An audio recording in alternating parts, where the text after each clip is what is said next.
ഹരേ കൃഷ്ണ. എല്ലാവർക്കും മാധവത്തിലേക്ക് സ്വാഗതം. നവംബർ 16 വൃശ്ചികം 1 മണ്ഡലകാല വ്രതം തുടങ്ങുന്നു. നമ്മൾ കേരളീയരുടെ വളരെ പ്രധാനപ്പെട്ട ഒരു മാസമാണ് വൃശ്ചിക മാസം. നമ്മളെല്ലാവരും തന്നെ വ്രതനിഷ്ഠയിലിരുന്ന് പ്രാർത്ഥിക്കേണ്ടുന്ന ഒരു മാസമാണ് വൃശ്ചിക മാസം. പണ്ട് മുതലേ നമ്മുടെ പൂർവികരൊക്കെ ആ കാര്യങ്ങളൊക്കെ ചെയ്തു പോന്നിരുന്നു. സാധിക്കുമെങ്കിൽ എല്ലാവരും തന്നെ നോൺ വെജിറ്റേറിയൻ ഭക്ഷണം ഒഴിവാക്കി രാവിലെയും വൈകുന്നേരവും കുളിച്ച് വിളക്ക് കത്തിച്ച് നാമം ജപിക്കുന്നത് ശീലിക്കണം. ഇത്രയും ദിവസങ്ങൾ, ആ 41 ദിവസങ്ങൾ ശനിദോഷം അകറ്റുന്നതിന് വളരെ വളരെ ഉത്തമമാണ് ഈ പ്രാർത്ഥനകൾ. കലിയുഗ വരദനാണ് ധർമ്മശാസ്താവ്, ശനിഗ്രഹത്തിൻ്റെ അധിപനാണ്. അതുകൊണ്ട് തന്നെ ശനിദോഷം അകറ്റുന്നതിന് ധർമ്മശാസ്താവിനെ വിളിച്ച് പ്രാർത്ഥിക്കുന്നത്, അയ്യപ്പസ്വാമിയെ പ്രാർത്ഥിക്കുന്നത് വളരെയധികം ഉത്തമമാണ്. ശനീശ്വരനാണ്. ഏഴരാണ്ട് ശനി, കണ്ടകശനി മുതലായ ദോഷങ്ങളൊക്കെ കൊണ്ട് ഒരുപാട് ആളുകളാണ് വലയുന്നത്. അതിൽ നിന്നൊക്കെ ഒരു മോചനം ലഭിക്കുന്നതിന് അയ്യപ്പസ്വാമിയെ വിളിച്ച് പ്രാർത്ഥിക്കുന്നത്, ധർമ്മശാസ്താ ക്ഷേത്ര ദർശനം നടത്തുന്നത്, ധർമ്മശാസ്താവിനോട് പ്രാർത്ഥിക്കുന്നതൊക്കെ തന്നെ വളരെ വിശേഷമാണ്. ശനിദോഷം അകറ്റാൻ മഹാദേവനെയും മഹാദേവപുത്രന്മാരെയും ഹനുമാൻ സ്വാമിയെയും ഭജിക്കണമെന്നാണ് പറയുന്നത്. ഇത്രയും ആളുകളെ ഭജിച്ചാൽ തീർച്ചയായിട്ടും ഈ ദോഷങ്ങൾക്കൊക്കെ ഒരു ശമനമുണ്ടാകും. ഭഗവാന് എള്ളുപായസം നൈവേദ്യമായി സമർപ്പിക്കുന്നത് ഭയങ്കര ഉത്തമമാണ്.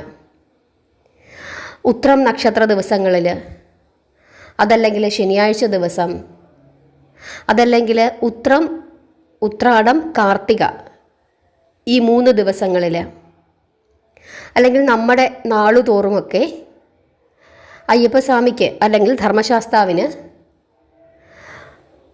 എള്ളുപായസം നൈവേദ്യമായി സമർപ്പിച്ച് പ്രാർത്ഥിച്ചാൽ ഭയങ്കരമായ ഫലസിദ്ധിയാണ് ഉണ്ടാകുന്നത്.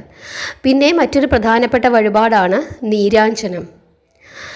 നീരാഞ്ജനം കഴിപ്പിക്കുമ്പോൾ നമ്മൾ ശ്രദ്ധിക്കേണ്ടുന്ന ഒരു കാര്യമുണ്ട്.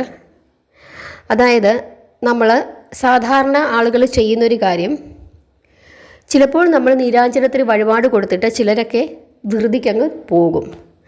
മറ്റു ചിലപ്പോൾ തിരുമേനി ഒന്ന് കത്തിച്ച് കഴിയുമ്പോഴേക്കും നമ്മളിങ്ങ് പോരും. പക്ഷെ അങ്ങനല്ല. അവിടെ നിന്ന് ആ നീരാഞ്ജനം കത്തി തീരുന്നിടം വരെ നമ്മൾ അവിടെ നിന്ന് പ്രാർത്ഥിക്കണം. ആ പുക നമ്മൾ ശ്വസിക്കണമെന്നാണ് പറയുന്നത്. ആ പുക ശ്വസിക്കുമ്പോൾ, അതായത് എള്ളും എണ്ണയും കൂടെ കത്തി വരുന്ന ആ പുക ശ്വസിക്കുമ്പോൾ നമ്മുടെ ബ്ലഡൊക്കെ നന്നായിട്ട് പ്യൂരിഫൈ ആകുമെന്നാണ് ശാസ്ത്രം പറയുന്നത്.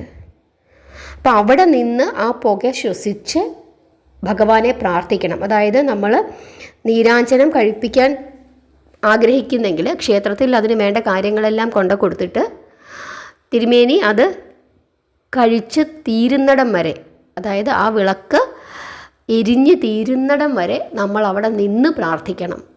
എങ്കിൽ മാത്രമേ അതിന് പൂർണ്ണമായ ഫലസിദ്ധി ലഭിക്കുകയുള്ളൂ എന്നാണ് വിശ്വസിക്കുന്നത്. വ്രതത്തിലിരുന്ന് പ്രാർത്ഥിക്കാൻ പറ്റുന്നുണ്ടെങ്കിൽ അത് വളരെ ഉത്തമമാണ് ശനിദോഷം അകറ്റുന്നതിന്. അതുപോലെ തന്നെ ഓം ശനീശ്വരായ നമ എന്ന് നിരന്തരം ജപിച്ചുകൊണ്ടേയിരിക്കുന്നത് വളരെ ഉത്തമമാണ്. നവഗ്രഹ ക്ഷേത്രങ്ങളിൽ ശനിക്ക് പൂജകൾ നടത്തുന്നത് വളരെ ഉത്തമമാണ്. ഹനുമാൻ സ്വാമിക്ക് പൂജകൾ നടത്തുന്നത് വളരെ ഉത്തമമാണ്. മഹാദേവന് പൂജകൾ നടത്തുന്നത് വളരെ ഉത്തമമാണ്. ഗണപതി ക്ഷേത്രത്തിൽ പൂജകൾ നടത്തുന്നത് വളരെ ഉത്തമമാണ്.